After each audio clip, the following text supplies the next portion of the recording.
Port Harcourt's billionaire Adam Nwachinemere was a man who thought nothing could break him. Riches, yachts, power, he had it all. But one reckless night stole his sight and left him abandoned by friends, allies, and even his fiancée. In the emptiness of his empire, only one person refused to leave. Chioma, his maid from Nsukka. A woman the world ignored. Her devotion, scorned by society and tested by betrayal, would lead to an unthinkable sacrifice, one that would force them to redefine love, power, and destiny.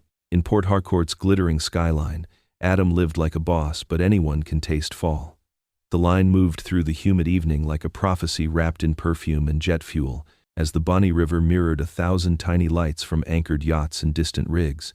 Adam Nwachinemere stood at the rail of his 3-deck masterpiece, a floating statement of power whose hull cut moonlight like a diamond. Music throbbed with a Lagos beat, crisp and insistent, while champagne breathed in slim flutes and cameras fed the city's insatiable rumor mill. He smiled, the way winners smile, broad, rehearsed, almost merciful.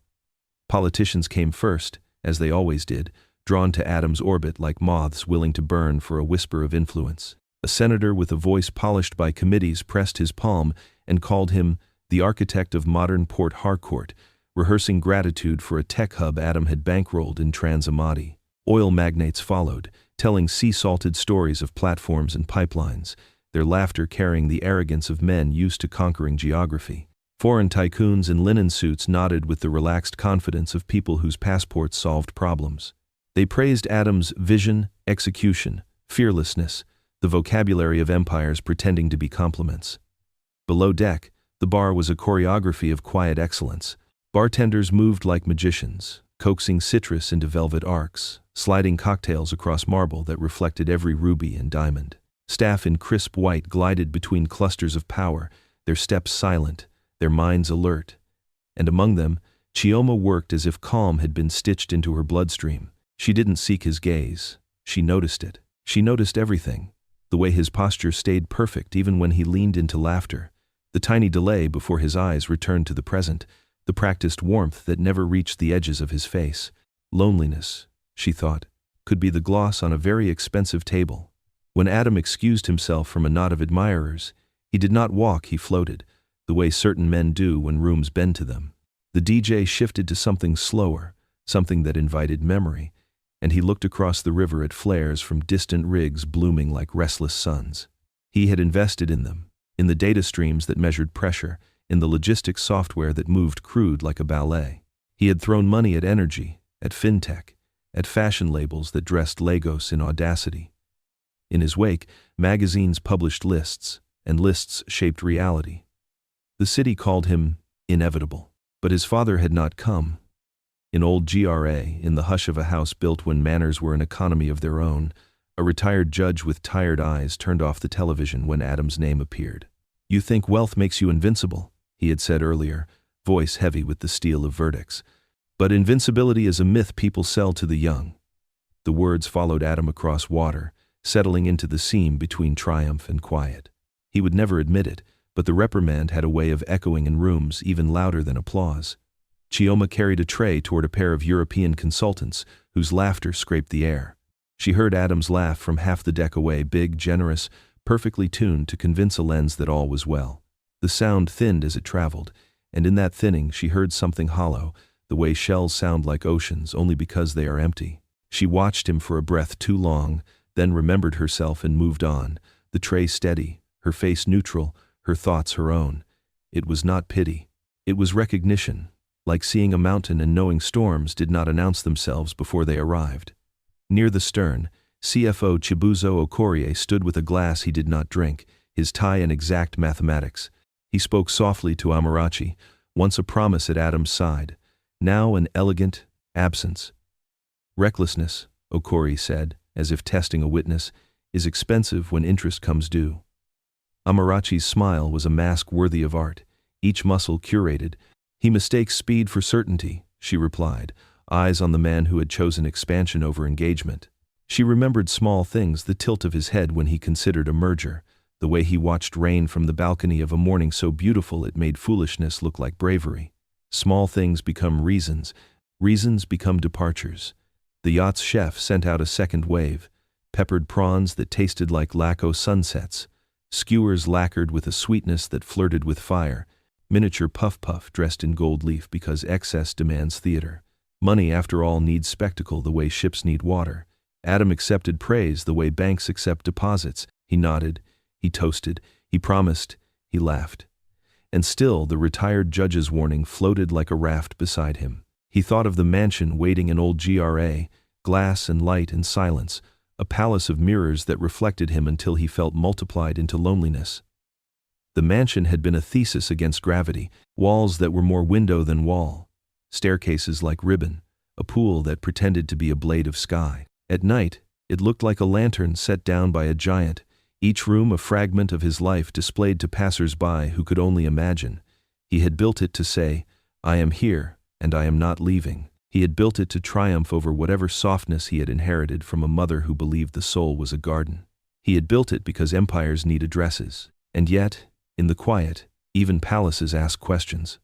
Clouds gathered like a mood without explanation. The wind pressed its hand against the river and the lights skittered.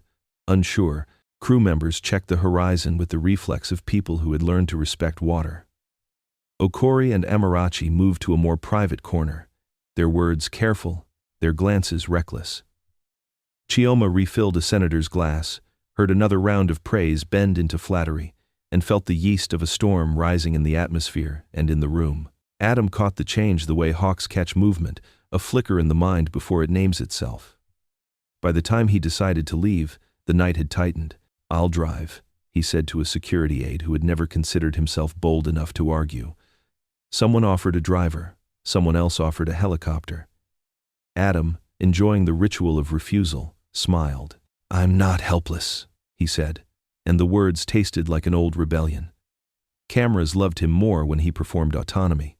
He took a last sip, set the glass down where a smear of condensation declared where it had been, and shook hands like closing doors. The yacht hummed with a new electricity, admiration braided with dread. Rain cut the air in long, decisive strokes as he stepped onto the pier. The city's smell changed, diesel softened, hibiscus deepened, the river exhaled metal and memory. Chioma, beneath a canopy near the gangway, watched him thread through umbrellas, watched the way rain darkened his suit in elegant maps. She heard his laughter again, the practiced version, and then, as he turned toward the waiting convoy, a quieter one, private, like a coin flipped without witnesses. She thought of the shell and the ocean and how even storms make their own music, unbothered by applause. "Sir, let me take the wheel," a driver attempted, voice lifting like a hand that feared being slapped. Adam perceived concern as theater staged against him, a drama for which he had no patience. He liked the feel of control, the push of a pedal, the steering that answered as if the road were an employee. He slid into the leather the color of expensive whiskey, a car that looked like velocity had sketched itself alive. The door thumped closed. Thunder arranged its case, lightning signatures flickered across the bonnets, moving script, and he grinned at the sky's audacity. "Let the rain try to stop me," he laughs, gripping the wheel as thunder roars. When lightning splits the sky, fate can strike just as fast. That night, the rain wrote its own manifesto across Port Harcourt's highways, slashing visibility to mere fragments of what the world had been seconds before. Adam's car sliced through waterlogged asphalt, its engine roaring against thunder's orchestra. Windshield wipers swung in manic rhythm, failing to erase the storm's handwriting. He gripped the wheel tighter, grinning at his reflection in the dashboard, a man untouchable, a man who thought storms were stage props. But storms do not audition, they strike. The first skid came like a whisper, a slip of rubber against oil-slick tar. His heart surged, but pride pressed harder on the accelerator. Then came the screech metal, crying in terror, tires screaming against the soaked highway. In that instant, lightning tore the sky apart, turning night into a photograph of white fire. The glass windshield shattered inward, sprinkling his face with diamond-like shards. Steel bent, the airbag exploded, and the world inverted. Flames licked the edges of rain, a paradox of elements devouring each other.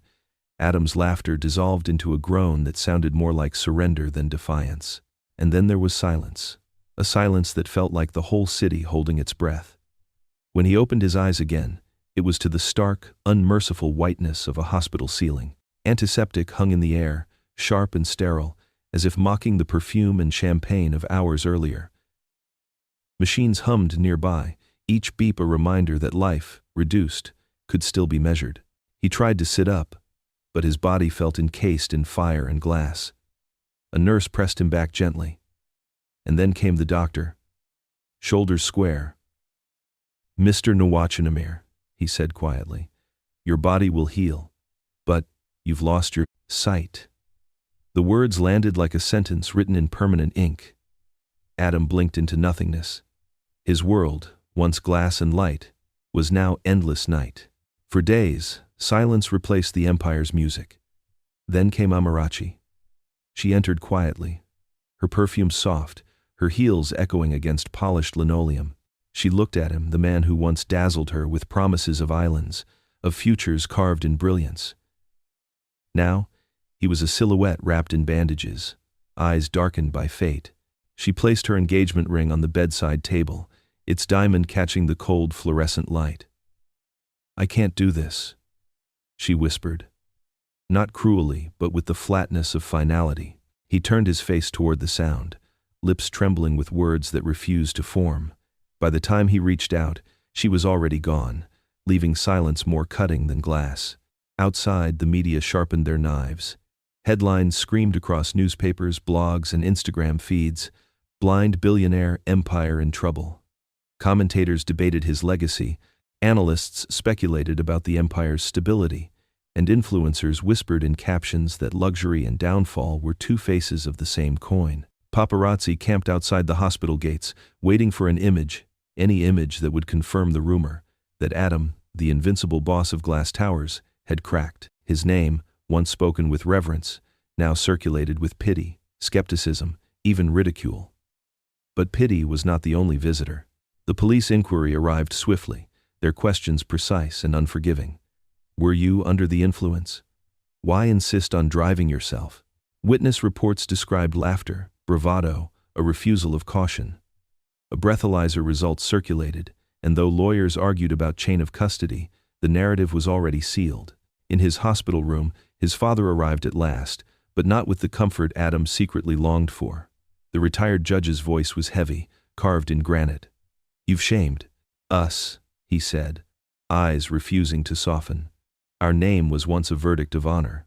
Now, it drips with scandal." Adam turned away, though turning away changed nothing in the dark. For the first time, he wished his father would strike him. Words felt far worse. Back in the city, boardrooms lit up with whispers. CFO Chibuzo Okorie moved like a chess player sensing an opponent's weakened king. He convened allies under the guise of emergency stewardship, talking in measured tones about protecting the shareholders and stability for the future. He painted Adam's recklessness not as an isolated mistake but as a pattern, an infection within the empire. And those listening, many of whom owed their fortunes to Adam's brilliance, found the logic disturbingly easy to accept. In the world of power, gratitude has a short shelf life. Meanwhile, Chioma, though invisible to the headlines, carried trays in whispered corners of her mind. She remembered his laugh that had sounded so hollow, the loneliness hidden behind champagne. She thought of how the world cheered for him when he stood tall, but how quickly it applauded his fall. She was just a staff member. Yet she felt the tug of something larger, as though fate had woven her into a story she had not asked for. Her silence carried a truth no article could print, that wealth did not erase emptiness, and sight was not always vision. Days blurred into each other until, one morning, a new sound arrived in his room, leather soles on polished tile, a cough that announced authority, and then a voice calm, deliberate, merciless. A lawyer stood at the foot of his bed, a man whose suit was darker than the night Adam now inhabited.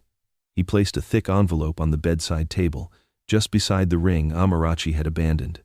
"Mr. Nwachinemere," he said, "the board has resolved to convene a vote. In 30 days, they will decide whether you remain as chairman. Consider this your formal notice."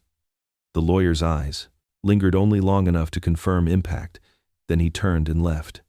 Adam reached out, his fingers brushing against the envelope, feeling the weight of paper that could dismantle an empire. His chest tightened, not from pain, but from the realization that blindness was not his only battle. The world outside still demanded a leader, but in 30 days, he might no longer be one. In the silence that followed, His grip tightened on the envelope, and he whispered into the void, "They think I've already fallen. Let's see who survives 30 days." In blindness, he saw the true faces of his friends: empty chairs, silent phones. The days following the lawyer's visit became an unraveling. Adam's mansion, once alive with the hum of staff, the swish of silk dresses, the pulse of quiet music, transformed into a mausoleum of glass and silence. One resignation letter at a time, one departure at a time, the empire of his household dissolved. Drivers slipped away to safer employers. Secretaries claimed family emergencies and never returned. Chefs found new kitchens. Even the gardener, who had worked with silent loyalty for years, stopped showing up. By the end of the week, the sprawling palace of mirrors echoed with nothing but his unsteady footsteps and the sound of his breath against the unyielding silence. At night, the emptiness grew claws. The glass walls that had once been his pride reflected only his helpless outline, distorted by bandages and shadows. Rage became his language. He smashed a low Italian table against the tiled floor, the crash ringing through the house like a war drum. He overturned chairs, sent crystal shattering against marble, hurled a sculpture into the pool. His empire outside might have still stood, but inside his mansion, his world lay in ruins. Food sat untouched, and when hunger gnawed, he denied it. Days passed with water alone. A man who had once dined with presidents now shrank into bones and silence, contemplating whether the simplest solution was to stop waking altogether. His father came one evening, the old man's cane tapping across polished floor like a gavel announcing judgment. The judge did not sit. He stood, towering with disappointment. "A blind man cannot rule an empire," he said, voice heavy with finality. The words struck harder than any headline. Adam turned his face away, his jaw clenched, his throat aching with unspoken rage. His father left without waiting for a reply, the echo of his footsteps as cold as the house itself. Meanwhile, the outside world sharpened its teeth. Media pundits gathered on evening talk shows, panels buzzing with predictions. "The empire will collapse," one analyst declared. "Markets cannot trust a leader who cannot see." Another smirked into the camera. "Vision is more than metaphor in business." Newspapers printed editorials that dressed cruelty and objectivity. Investors whispered in boardrooms, trading their faith in Adam for safer bets. What had once been invincible now trembled in the public eye, and the world watched like spectators at an execution. Through all this, one presence did not leave: Chioma. She came quietly, bringing bowls of soup he refused to touch, speaking prayers in soft Igbo while she set food beside him. She moved through the mansion without announcing herself, folding clothes, wiping away broken glass, sweeping shards of his rage into bags he never noticed. At first, her presence irritated him, her kindness piercing like needles into his self-inflicted misery. "Leave me to rot," he growled one afternoon, pushing away the tray she had set on the bed. His voice cracked, but his anger was real. "Do you think pity will feed me? Go." She did not go. Instead, she returned each evening, lighting small candles against the cavernous darkness of his room. He could not see the flame, but he could feel its warmth, faint but stubborn. To him the room remained black. To her, it glowed with quiet, defiance. The candle became her symbol, a statement that even blindness could not erase light. She prayed beside it in whispers, her Igbo words soft as lullabies, asking God to breathe life where despair had built a tomb. He resisted, retreating further into himself. The empire he had built on glass and mirrors seemed shattered beyond repair. At night, he would lie awake, hands curled into fists, imagining the abyss waiting at the edge of each day. Sometimes, he pressed his palms against his eyes, as if force might bring back the light. Instead, he saw only deeper dark. Yet in the quiet, her voice threaded through. "Eat oga, just one spoon." Or, "Rest, tomorrow will be gentler." He hated that her presence was the only sound interrupting the silence, hated and needed it at once. One evening, as thunder rumbled over Port Harcourt again, she lit another candle, its flame flickering against walls he could not see. She stood near his bed, watching him wrestle with silence, with rage, with despair. Her heart ached for him, not as a billionaire, not as a fallen giant, but as a man stranded inside a night without end.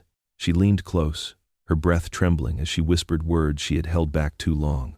If you have lost everything, she said softly, her voice the gentlest rebellion, let me be the one thing you cannot lose. When loyalty costs everything, only true hearts endure.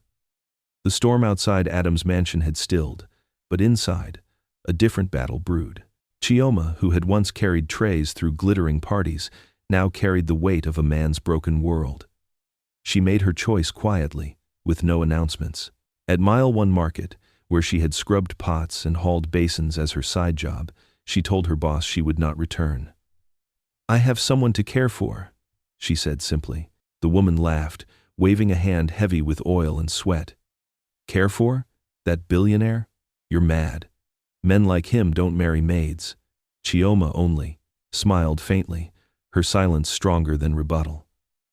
Word spread quickly in her neighborhood. Friends, neighbors, even strangers spoke with scorn, their laughter sharp as blades. Wasting your youth on a broken man, they jeered. Blind today, ruined tomorrow. Will loyalty feed you? Will it buy your future? But Chioma's heart did not move. In the quiet of her rented room, she counted her savings, every naira hard-earned. Among her belongings lay a thin gold chain, her only piece of jewelry, given by her mother before she died. She took it to a small shop and exchanged it for something else. A cane, a simple white cane, steady and strong. It was not just wood and plastic. It was dignity. It was defiance. It was hope disguised as utility. When she placed the cane into Adam's hands, his fingers traced its surface with suspicion. What is this? He asked, voice taut, weary of gifts he had not earned. Something to help you walk, she answered. He frowned, shaking his head. You sold something, didn't you? Why? Why sacrifice for me? I am nothing now, Chioma. Nothing. His words cracked at the edges, like glass under pressure. She opened her mouth, ready to speak the truth her heart had carried in silence, but her courage faltered, and she swallowed it whole. Instead, she smiled faintly. Because you still deserve to stand. The world, however, did not share her conviction. Amarachi, radiant in her return to the public eye, cornered Chioma one afternoon outside a cafe near GRA. Cameras lingered at a distance, and Amarachi played her part perfectly. So this is the girl? She said with a cold laugh, eyes scanning Chioma's simple dress. Her worn shoes. A maid who thinks she can heal an empire. My dear, know your place. You'll only humiliate yourself further. Chioma held her ground, though her cheeks burned. She wanted to reply, but her silence, calm and unbroken, made Amarachi's mockery ring hollow. Still, the sting followed. Her long after Amarachi swept away in a swirl of designer fabric and camera flashes. Back at the mansion, a more dangerous game unfolded. CFO Okorie had grown bold. With the father as his reluctant ally, he pressed for control. The empire cannot remain hostage to sentiment, he told the judge during a private meeting. Your son is finished. If we don't act now, the shareholders will. The old man, weary and ashamed, listened but did not yet consent.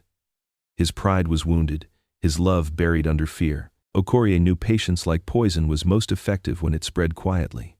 Meanwhile, Adam wrestled with confusion. Each time Chioma entered his room with food, each time her voice broke the silence, he wondered, why her?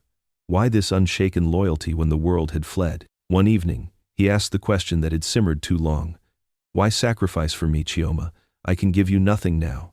No security, no promises. Why are you here? His voice was raw, a man stripped of every mask. She looked at him then, her hands trembling as they gripped the cane she had bought with her gold chain. Words rose like fire in her chest. Because I love you. Because when the world walked away, my heart stayed. Because your emptiness called to mine. But her lips refused to betray her secret. Fear held her tongue still. She placed the cane back into his hand and turned away, her silence louder than a confession. In the shadows of the hall, unseen but listening, Okorie smirked. His smile was not joy but calculation. He saw in her hesitation an opportunity, a weakness he could exploit. Loyalty was powerful, but love unspoken was fragile, and he, above all, was a man who knew how to break fragile things. Chioma clutched the cane tightly, her heart pounding with the words she dared not say, while Okorie smirked in the shadows, already plotting his next move. When sight is gone, love finds new ways to see. The days in Adam's mansion began to unfold like a slow, reluctant dawn. What had once been silence thick enough to suffocate was now broken by Chioma's voice, gentle yet firm, guiding him step by step into a new rhythm of life. She began with the simplest of things: how to eat without spilling, how to hold the spoon steady, how to listen to the clink of cutlery as a guide. At first, he bristled, ashamed that he, the master of glass towers, needed lessons in survival. But Chioma's patience wore down his resistance. "One step at a time," she said softly, placing the spoon in his hand. Slowly, pride surrendered to necessity, and necessity softened into trust. Walking came next. She placed the cane she had bought for him into his palm, steadying his fingers until they wrapped around it with purpose. At first, his movements were hesitant, every step an argument with the floor. "Listen to the sound," she coached, her voice a lantern in his darkness. "Every tap is the world answering you." He followed, clumsy but determined, while she hovered nearby, her hand ready to catch him should he stumble. The marble hallways, once echo chambers of emptiness, now carried the rhythm of his progress. Each step was not just movement. It was defiance, a declaration that blindness would not consume him entirely. One evening, after a particularly difficult day, Chioma guided him to the sofa and placed his hand gently on her cheek. "Feel me," she said softly. His fingers trembled at first, tracing the contours of her face, the slope of her nose, the curve of her lips, the delicate frame of her jaw. For the first time since the accident, he smiled with something more than bitterness. "So this is you," he murmured, voice caught between wonder and sorrow. "I don't need eyes to see you." It was not a confession, but it was close, and her heart swelled at the tenderness hidden beneath his words. Gradually, laughter began to return to the mansion. It started small, awkward chuckles when he mistook the salt for sugar, a muffled laugh when he stumbled into the armchair instead of sitting on it. Soon, those chuckles grew into full-bodied laughter, echoing against the glass walls like a forgotten melody rediscovered. For the first time since his fall, the mansion no longer felt like a mausoleum. It felt like a home, humble and fragile, but alive. The outside world, however, was merciless. Media tabloids sharpened their claws and pounced. "Blind billionaire's made mistress," one headline screamed. "From trays to throne, how Chioma seduced him for his fortune," another mocked. Paparazzi, desperate for images, camped outside the mansion gates, their cameras ready to transform every touch into scandal. Talk shows speculated whether Chioma was a saint or a schemer. Social media turned her into a meme, laughing at the idea of a maid rescuing a billionaire. She ignored the noise, but at night, when Adam slept, she wept quietly, her tears soaking into the pillow. Her love was not ambition, yet the world could not see beyond its cynicism. Inside, Adam noticed the shift. Though he could not read the headlines, he could feel the tension in her silence, hear the heaviness in her sighs. "What are they saying about you?" he asked one night. She hesitated, then shook her head, forgetting for a moment that he could not see the gesture. "Nothing that matters," she whispered. But in his darkness, he understood. He reached out, finding her hand, gripping it firmly. "Let them talk. They talked when I was on top. They will talk now, but they cannot define us." For the first time, "us" slipped from his lips, and it wrapped itself around her heart like a vow. Symbolism wove itself into his world. No longer were marble floors or mirrored walls his pride.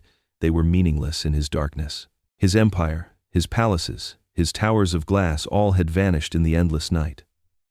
What remained, what anchored him, was her voice. He began to think of her words as coordinates, her laughter as sunlight, her footsteps as constellations guiding him through an unseen universe. In losing sight, he discovered a new vision, one that did not depend on eyes but on the heart. Then came the church. Chioma, faithful to the rhythm of her upbringing, insisted they attend Sunday service together. She led him into the sanctuary, his cane tapping softly against the tiled floor, while eyes turned and whispers spread like wildfire. They sat in the back, but their presence was too large for the congregation to ignore. After the service, elders surrounded her outside the building, their faces carved in disapproval. One, with a voice seasoned by years of authority, leaned close and said, "Daughter, You are playing with fire. A blind man cannot lead you anywhere. Leave him, or you will curse your own life." Another added, harsher, "If you don't leave him, we will curse your union before it begins." The words fell heavy, as if heaven itself had turned against her. Adam, unaware of the gathering storm outside, waited patiently inside the car, tapping his cane against the floor, humming softly. Chioma's hands trembled, torn between her faith, her community, and the man who had become her world. She lowered her eyes, clutching the handle of his cane like a lifeline, as the elder's warning rang in her ears. "If you don't leave him, we will curse your union." Love whispered in shadows, but the world shouted in anger. The storm between Adam and the world reached its boiling point one sultry afternoon when he finally stepped outside with Chioma at his side. Cameras gathered like crows, their lenses glinting as though eager to devour his humiliation. Amarachi, radiant in silk and spite, had been waiting. She spoke first, her voice polished for drama. "So this is the replacement? A maid? After everything I offered you, Adam, this is who you bring into society?" Adam stood tall, leaning on the cane Chioma had bought with her sacrifice. Though his eyes saw only darkness, his voice carried light. "Amarachi," he said, his tone slicing through the murmurs, "what you offered me was a throne built on vanity. What she gives me is life, and if society prefers vanity to life, then let it choke on its own hypocrisy." Gasps filled the air. Amarachi's smile faltered. For the first time, it was she who stood exposed. Her flawless mask cracked under the weight of his words. Reporters scribbled furiously, their headlines already forming. "Blind billionaire defends Maid, ex-fiancée humiliated." But humiliation was not confined to Amarachi alone. At home, Adam's father arrived with an envelope thick with cash, his face lined with shame that could not be hidden. "Chioma," the judge said gravely, "you are young. You still have time to build a future for yourself. Take this money and leave my son. You will not suffer, and you will not be tied to a man who cannot even see your face." His voice trembled, not with compassion but with calculation. Chioma's hands shook as she pushed the envelope back toward him. "Sir," she said, her voice steady but her eyes brimming, "your son may not see me, but he feels me, and I would rather be poor with him than rich with lies." For the first time the old man was silenced, his authority defied not by wealth or power, but by a woman with nothing but her heart as armor. He left without a word, his cane striking the floor harder than usual, each tap a drumbeat of defeat. Nights grew softer after that confrontation. The mansion, though still shadowed by threats and whispers, became a sanctuary where Chioma's voice filled the darkness with warmth.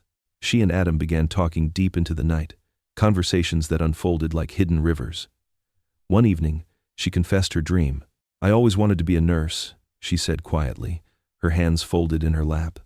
"Not just to earn money, but to heal, to touch lives in a way that matters." Adam turned toward her, listening as if her words were light filtering into his eternal night. "A nurse," he repeated, his lips curving into a faint smile. "You've been healing me already, Chioma. Maybe this house is your first hospital." She laughed, embarrassed but touched. And in that laughter, Adam felt something he had not known for months: hope. Not the brittle hope of stock markets or boardroom victories, but the fragile, enduring hope of love shared in whispers. He listened differently now. Each word she spoke carried a weight, a color, a shape he could feel even without sight. He memorized her dreams the way he once memorized balance sheets, as though they were blueprints for a future he dared not yet name. Sometimes, he wondered if this was what love sounded like: gentle, persistent, real. But outside the mansion, the world's roar grew louder. One morning, just as dawn broke over the city, a leak exploded across media channels. Headlines screamed in bold, unforgiving fonts: "Blind billionaire unfit to lead, secret affair with Maid." The article, dripping with innuendo, painted Chioma as a seductress scheming for wealth and power. It claimed Adam's judgment was compromised, that his blindness had not only weakened him but blinded him to manipulation. Talk shows replayed the story with venom.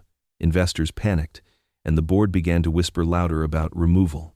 Inside the mansion, Adam's phone buzzed endlessly with calls from journalists, colleagues, even old allies now turned interrogators.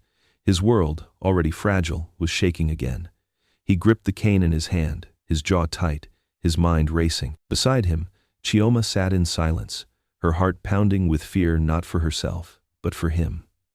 The love they had begun to nurture was now exposed, mocked, threatened before it had even fully bloomed. As the headlines spread like wildfire, Adam turned toward Chioma, his voice low but fierce.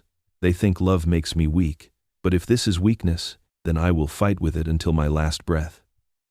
Outside, the world shouted. Inside, their hearts prepared to answer. Love is fragile when darkness breeds fear.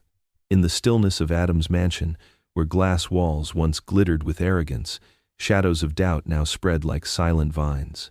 Though laughter had returned in flickers and love whispered between meals and midnight talks, Adam's heart was not free from chains. One evening, as rain tapped softly against the glass, he spoke words that cut deeper than the storm outside. "Chioma," he murmured, his fingers trembling against the cane, "how can I be a man for you? I cannot protect you, cannot even see the path beneath my own feet. How can I be worthy of you?" His shame was raw, unvarnished. For the first time, the man who once ruled boardrooms with thunder lowered his voice to the fragility of a child. Chioma sat close, her hand brushing his as though reminding him that presence, not power, was the measure of a man.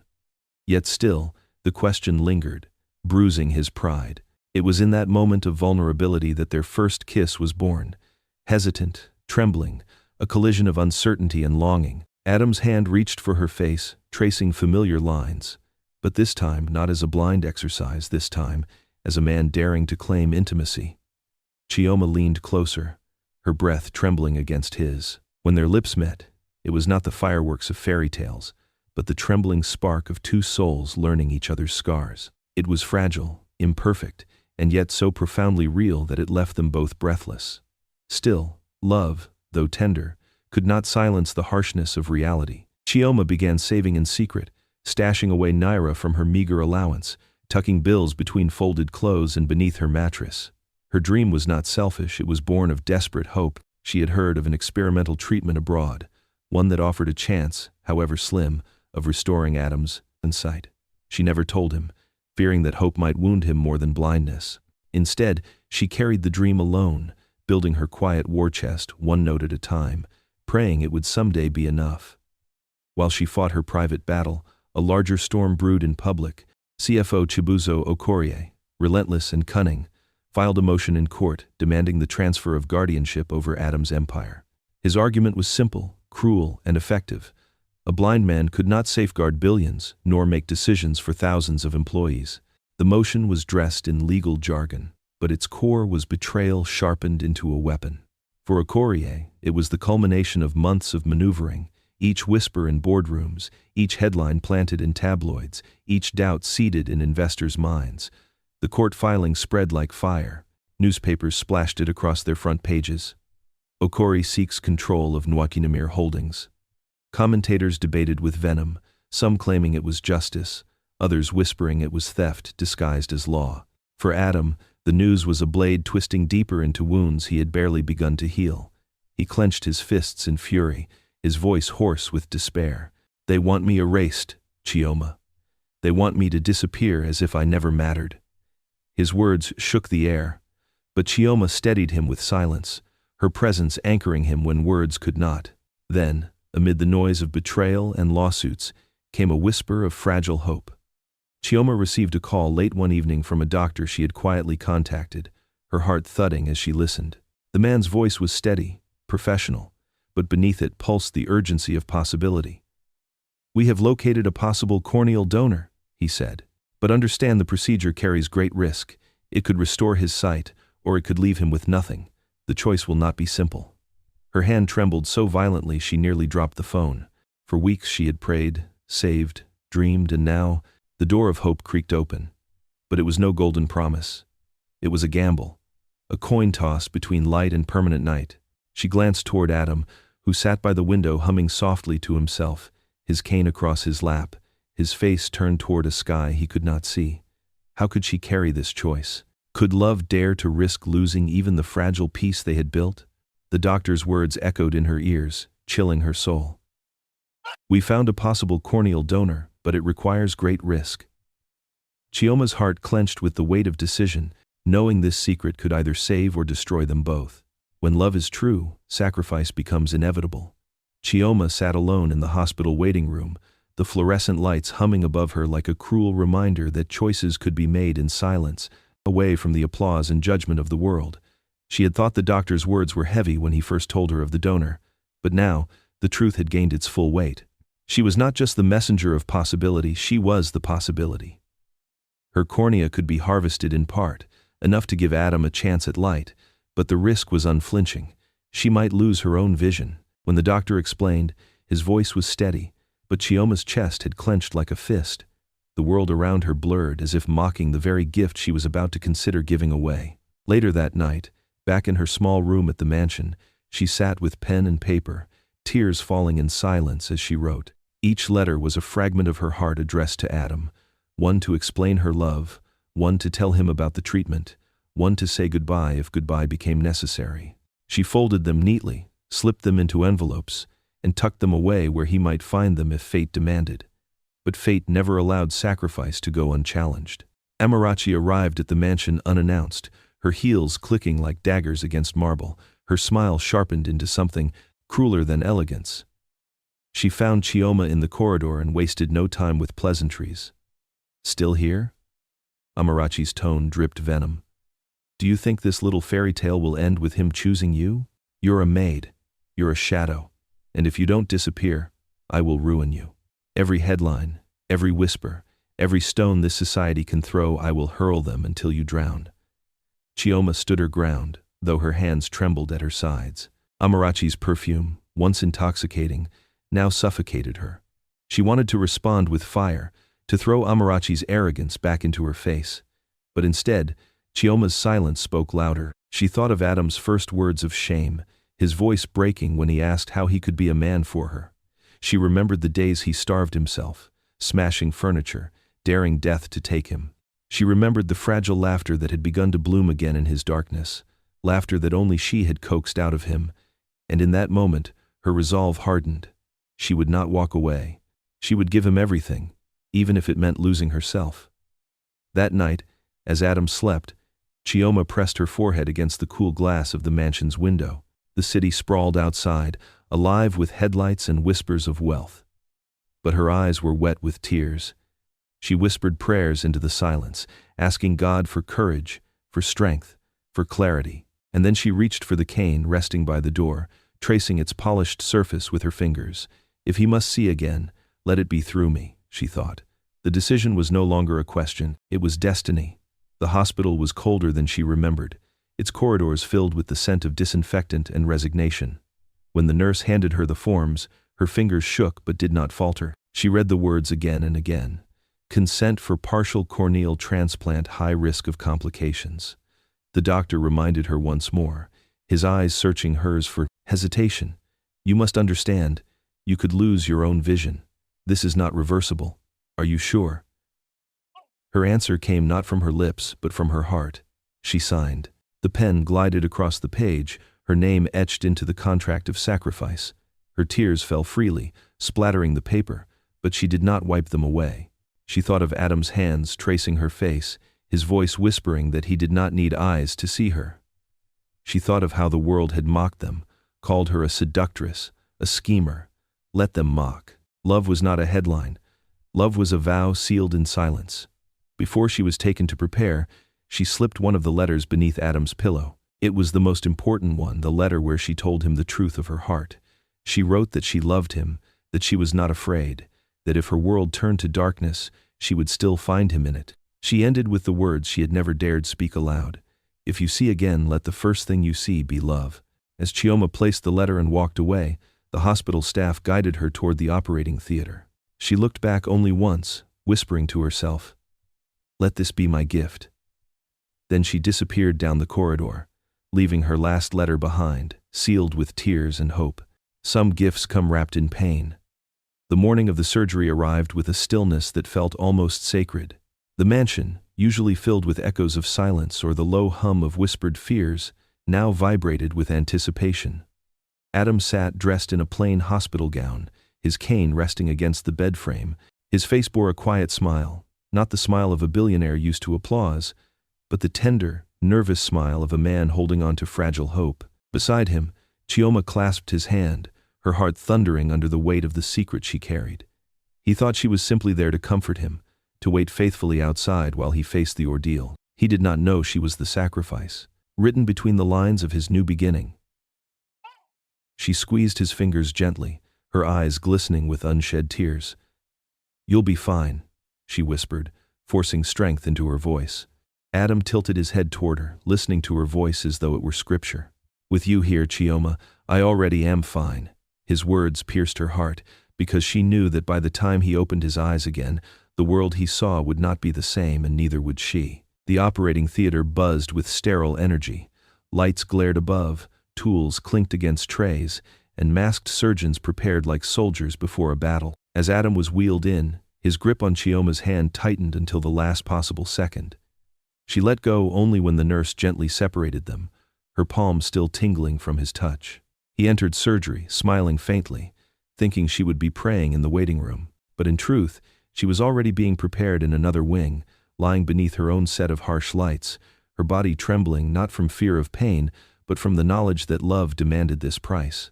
The surgery began. Adam's world drifted into the haze of anesthesia, the rhythm of machines and muffled commands guiding the unseen battle for his sight. The doctors worked with precision, their hands moving like choreographed dancers. They cut, grafted, stitched, coaxing light back into the life of a man who had ruled in shadows for too long. In another room, Chioma lay still, her own eyes bandaged, her vision surrendered for the chance of his. 2 stories, 2 sacrifices, running parallel in the cold theater of fate. Hours passed like years. Outside, the rain fell softly, washing the hospital walls as if baptizing what was unfolding within. Nurses carried trays, surgeons whispered updates, but to the waiting world, silence hung like an unanswered prayer. At last, the moment came. The final stitch tied, the bandages wrapped, the monitors steady. Adam was moved gently, back to recovery, his eyelids fluttering as the fog of anesthesia released him. His first awareness was sound, the steady beeping of machines, the soft rustle of gowns. Then came light. At first, it was blurred, a smear of gold and white, like the world seen through water. He gasped, his throat dry, his heart pounding. I can see again." His voice cracked with awe, laughter bubbling out of him like water from a broken dam. Tears spilled from his eyes as blurred shapes sharpened, colors bled into clarity, and for the first time in months, the night within him shattered. Doctors crowded around, smiles breaking their professional reserve. "Your vision has returned," one confirmed, his tone proud but cautious. Adam blinked again and again, devouring every fragment of the room, the outlines of machines, the faint blue of curtains, the bright white of coats. For a man who had lived in endless dark, it was not merely sight, it was rebirth. But joy was never unaccompanied. As he adjusted to the light, his mind turned immediately to Chioma. He demanded, his voice hoarse but urgent. She promised she'd be here. Nurses hesitated, exchanging looks, unsure of what to reveal. One finally murmured, "She's resting." In another ward. Adam, still weak, pulled against the tubes and wires tethering him. "Take me to her," he insisted. His body stumbled, his legs heavy, but determination outweighed frailty. He gripped the wall, the cane forgotten, guided only by the desperate need to see her with these newly gifted eyes. The corridor blurred around him as he staggered forward, supported reluctantly by a nurse. His heart pounded not with weakness, but with anticipation. He imagined her smile, the way her eyes would widen when she saw him looking back at her. He wanted his first clear vision to be of her face, the woman who had carried him when he could not carry himself. At last, he entered the ward. The sight that greeted him stopped his breath. Chioma sat in the corner bed, her face pale, her head bowed slightly. Fresh bandages wrapped around her eyes, hiding the gaze that had once been his lantern. Her hands fumbled for a cup of water on the bedside table, her movements tentative, searching. She was blind. His legs nearly gave way as reality crashed into him. The joy of his restored sight twisted into agony. His gift had not come free, it had been purchased with her sacrifice. The blurred light he now saw was stained with her darkness. Adam stumbled toward her, his vision sharp but his heart breaking, whispering her name. "Chioma." She turned her bandaged face toward the sound of his voice, her lips trembling into a faint smile. "You can see again?" she asked softly. He nodded, tears streaming. But before he could speak, his soul choked on the truth she had given him sight at the cost of her own. In sacrifice, she gave more than sight, she gave herself. The room pulsed with tension as Adam knelt by Chioma's bedside, his new sight still blurred from surgery but sharp enough to recognize the cost of what she had done.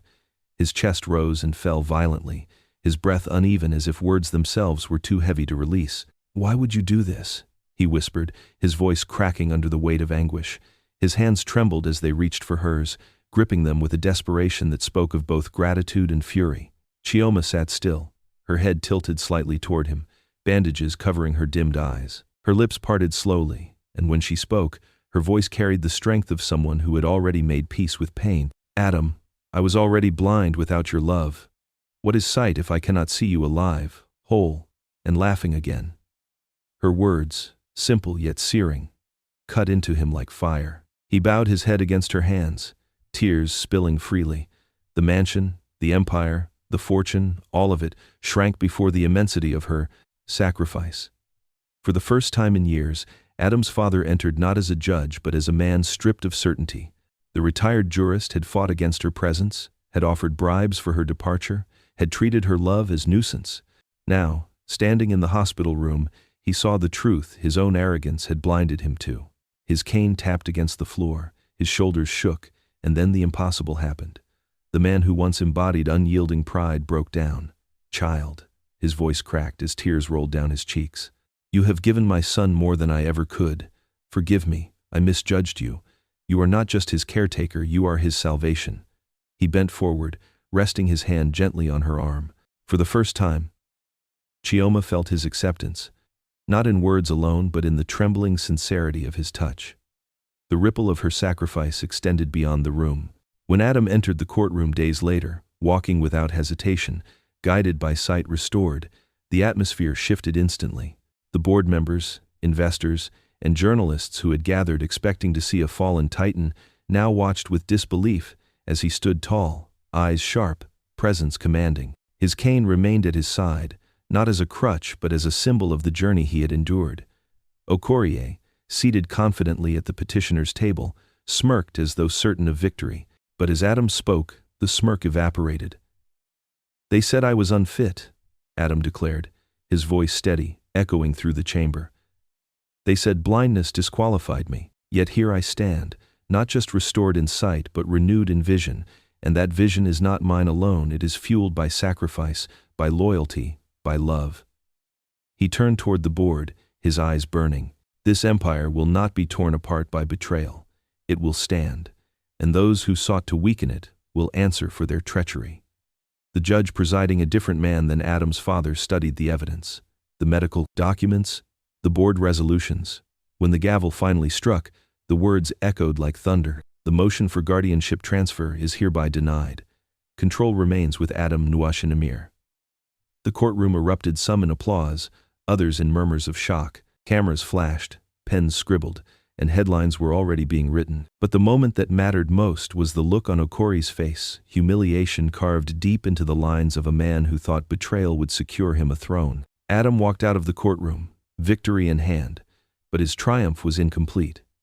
For waiting in the hospital ward was Chioma, her eyes still bandaged, her world dimmed because of him. Every cheer outside, every headline of redemption, felt hollow until he could return to her.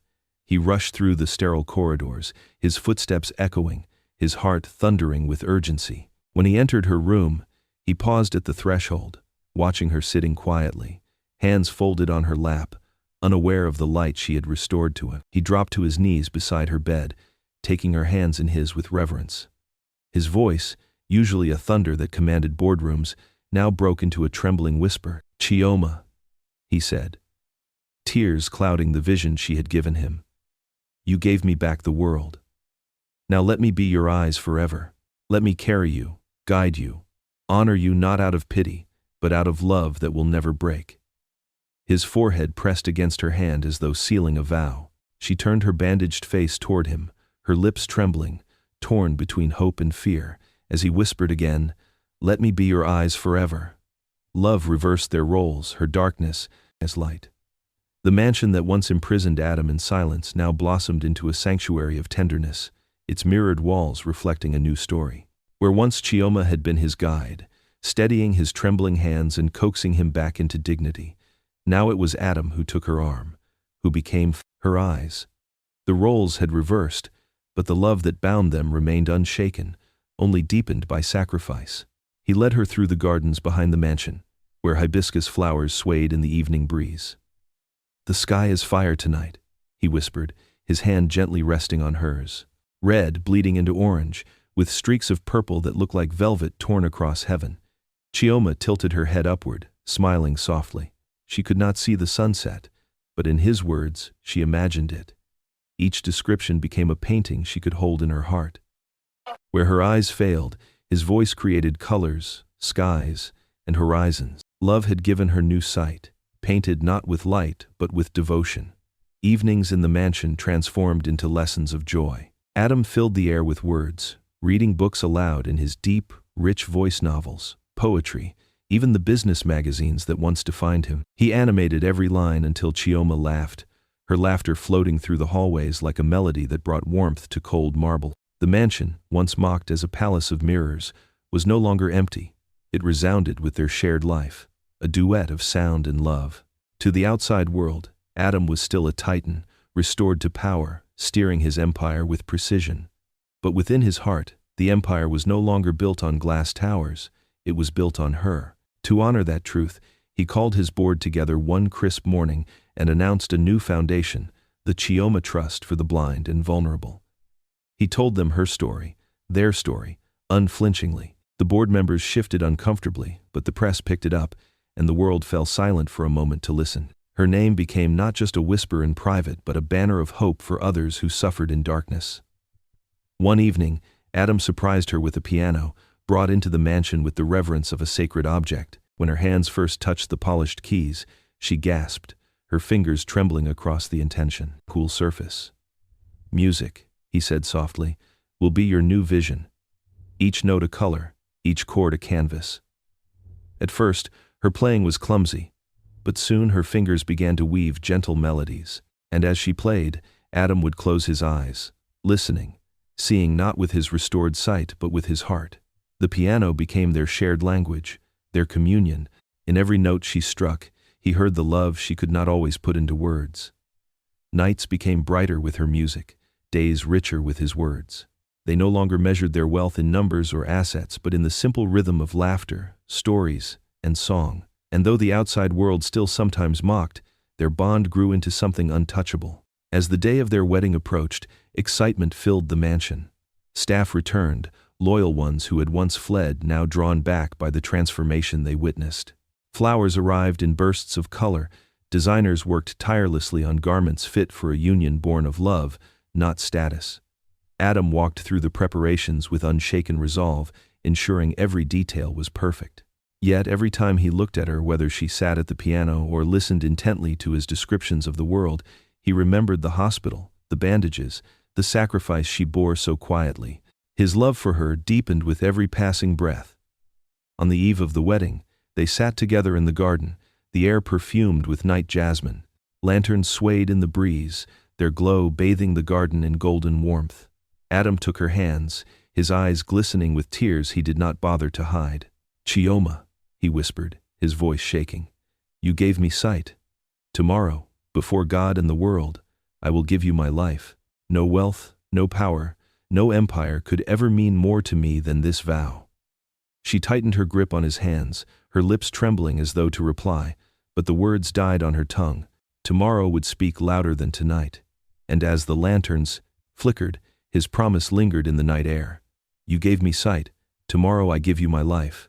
Some weddings are written not in gold, but in sacrifice. Adam and Chioma's wedding day dawned with a brilliance that felt ordained, the kind of morning that seemed to lean forward, eager to witness history. From the gates of the mansion to the heart of the village square, the celebration unfolded as a fusion of Igbo tradition and modern elegance. Drummers beat rhythms that had echoed for centuries, their hands weaving ancestral pride into the air. Dancers swayed in colorful wrappers, their steps carrying the stories of generations. Yet, Alongside this rich heritage, sleek black cars lined the streets, cameras flashed like lightning, and international designers whispered approval at the seamless blending of worlds. Chioma walked slowly, her steps measured but sure, her eyes hidden behind a veil that covered both her bandages and her heart. She wore coral beads that shimmered like fire against her dark skin, while her gown carried the timeless sophistication of lace and silk. The crowd gasped as she was led forward, her dignity radiant, her sacrifice glowing brighter than any jewel. Adam stood at the altar, his restored eyes fixed on her with reverence. He wore a white agbada embroidered with gold, yet no fabric could compete with the light of devotion etched across his face. Their union was not just a marriage, it was a testimony, and it was witnessed by one man who had once doubted most, Adam's father. The retired judge rose before the congregation, his voice thick with humility. "Today, I confess my blindness," he said, his gaze on Chioma. "I judged her not by her heart but by her station, but she has given what no wealth can purchase. Today, I do not just bless this marriage, I beg forgiveness for the pride that almost destroyed my family." His words fell heavy, but they shattered the last wall between father and son. Adam's eyes welled, with tears as he embraced his father, their reconciliation complete in the sight of all. The media, once venomous, now stood silenced. Cameras clicked, yes, but the angles they captured could no longer be twisted. The story had outgrown scandal. It had become legend. Headlines shifted. From Maid to Muse, the love story that defied an empire. Even Amarachi, watching from afar, realized that her jeers had been swallowed by a love too radiant to be mocked. When the vows came, the hall hushed to reverence. Adam took her hands in his voice trembling yet firm. "Chioma, you gave me sight when I was lost in darkness. But today, I vow something greater. I will love you beyond sight, beyond time. If light fades, I will still see you. If time erases us, my love will write us back into eternity." His words broke through the room like a song, drawing tears from eyes that had sworn they would not cry. Chioma's lips trembled as she replied, her voice soft but unshakable. "Adam, I do not see the world as you do anymore. But I see you not with my eyes, but with my soul. And it is enough. I vow to walk with you, even where sight cannot follow, even where time itself falters. You are my vision, my heartbeat, my eternal vow." Applause erupted, mingled with tears, the sound of a world conceding that love, true, stubborn, sacrificial love, had won. Their first home scene after the wedding was not staged in gold halls or foreign shores, but in the familiar embrace of their glass mansion. Yet it no longer felt cold or arrogant. Now, it was alive with warmth. The piano stood near the window, its polished surface gleaming like a loyal witness. Chioma's fingers pressed gently on the keys, coaxing a melody that shimmered in the air, fragile yet radiant. Beside her, Adam sat describing the sunset outside, his words painting the horizon for her. The sky bleeds into crimson, fading into gold, the clouds stretching like ribbons across a canvas God himself must have touched. Her laughter joined the music, and in that moment, the world outside its markets, its gossip, its judgments, ceased to matter. What remained was love, complete in its imperfection, whole in its sacrifice. Adam's voice, steady as prayer, lingered in the room long after the music faded. "She gave me her eyes, I gave her my world." And so their story stood, not as a fairy tale, but as a truth carved from pain, loyalty, and unyielding love, a story that would outlive both glass towers and time itself. If this story touched your heart, don't forget to like and share so more people can experience it. Tell me in the comments what moment moved you the most. I read every single one. And if you want more emotional billionaire dramas like this, make sure to subscribe and turn on the notification bell. The next story might just be even more unforgettable.